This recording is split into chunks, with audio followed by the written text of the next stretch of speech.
Unaweza imagine mwaka tu limeanza manze na kuna mtu ashagongea. Hiyo yume hadi. Lakini mimi kitu inanibamba tu ya hii story ni ati hii shughuli yote imehappen siku 3. Siku 3 kweli, imehappen 31st na date 3, hiyo ni siku 4 manze.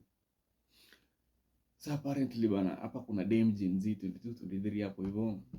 Alafu kuna mama, huyu ni millennial. Alafu kuna best ya mama, bado ni millennial bado. Alafu kuna kijana Gen Z bado lakini yako almost 30 hapo hivyo. Na ni best, si best actually, ni Celia Udem. Alafu pia kuna mzae. Huyu mzae ni millennial bado na ni bwana ya best ya huyu mama. So Udem amekuwa akifanya huyu mama kazi. Na Udem amekuwa kidit na kijana, unaona. Saa kijana pia ni kijana anajituma pia. Ule kijana pia mademo anapenda tall dark and handsome, na pia ni kijana akona kagari, akona to bro box. Na huwa anakuja kutembelea Udem once akiwa hapo kwa shop. Anafanya huyu mama kazi. Saa pole manze kwa hiyo story manze. Saa kuna day huyu mama alipata kijana na apparently kijana alimbamba.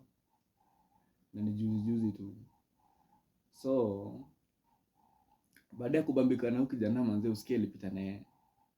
Aligongea huyu employee wake manze, alimgongea. Sasa Gen Z aligongea. Sasa ilo ndio process bana ya kupita nayo bana. Sijui kwani mama mko na mdomo juu apparently fikia bishta yule mama.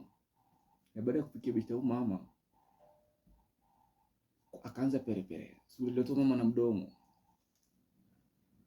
Kwa hiyo harakati ya shughuli manze, usikie yule kijana akaona hii itaharibu shughuli, itachoma CV manze. Usikie bidii akamsukua ubeshta mama. Manze alipita nayo. Alipita nayo wallahi. Hii ni mbaya.